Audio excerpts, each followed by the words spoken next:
On October 3, 2013, more than 360 refugees lost their lives off the Sicilian island of Lampedusa. And on the 10-year anniversary of this tragedy, Italy is still facing an unprecedented migrant crisis.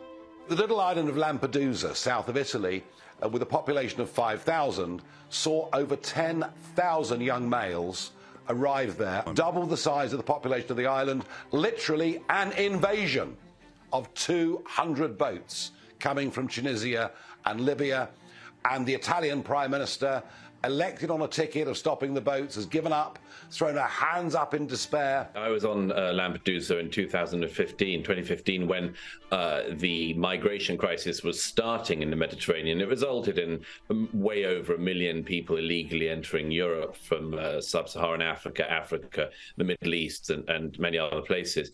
And I saw then, in my resulting book, The Strange Death of Europe, diagnosed what I thought was going to happen based on what I'd seen. Back then, the island was struggling with, a couple of thousand people and trying to get them off the island, and then another couple of thousand would arrive and they'd get them off. And they just pushed the problem north, and pushed it north to Sicily, then to mainland Italy, and from there into the rest of Europe. And the Italians then said two things. One, we can't cope, we can't do this alone. Two, well, the EU needs to do more. Giorgia Meloni, the most right-wing Prime Minister of Italy to be elected for some time, came to power recently on the promise that she was going to reduce the migration.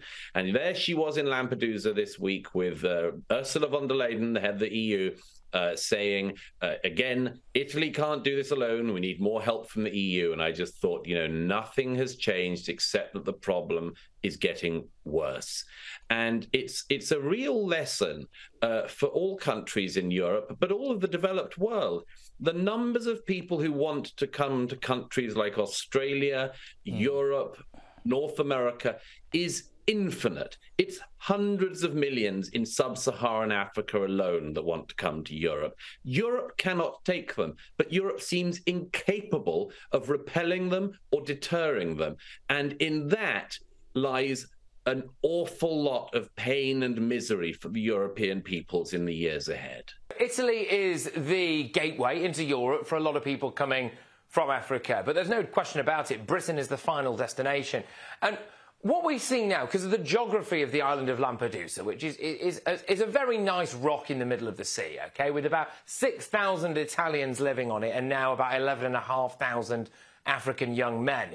The European Union and Italy now has a very, very clear choice to make. You can either leave these men on this rock in a detention centre and then deport them back to Africa, or you can fly them from that rock into mainland Europe deliberately, allow them to roam across the continent, live wherever they want, and then possibly end up in Britain. And a lot of people are scratching their heads and going, why on earth would you do the latter? Because if you do that, that is an absolute open invitation for anyone in Africa to want to come to Europe, which, of course, they probably would because they think it's a land of milk and honey. So we are really seriously hoping that the Italians in the European Union wake up to this and they don't decide to, frankly, change Europe forever. Italy is crumbling under the recent influx of migrants, and people are not happy. Italian Prime Minister Giorgia Meloni's leadership is coming under increased pressure. Since Meloni was elected in September 2022, I mean, it's very interesting to see the reaction when she was elected. There was lots of comparisons with Mussolini and far right, and she's not far right. But more than anything, Giorgia Meloni had campaigned on a ticket of stopping the mass immigration that really has, it's just increased so much over the years that Italy can no longer cope. In the years since, she's done nothing far right, so to speak. She's actually been very supportive of the EU in Ukraine, but she has struck some deals with the Libyans and with the Tunisians, and these are trade deals, and in return Italy and the EU will fund Libyan and Tunisian coast guards to prevent all the boats coming over. And so far, earlier, about 130,000 so far this year of illegal migrants landing in Italy. That's not counting the 40,000 or so who have been stopped by the North African Coast Guard. So we're up, the figure is actually much greater were it not for the efforts. When this deal was struck, the big deal that the EU Commission, led by Ursula von der Leyen, the president of the EU Commission, and Meloni, they agreed this deal with Tunisia in July this year, about a £780 million package.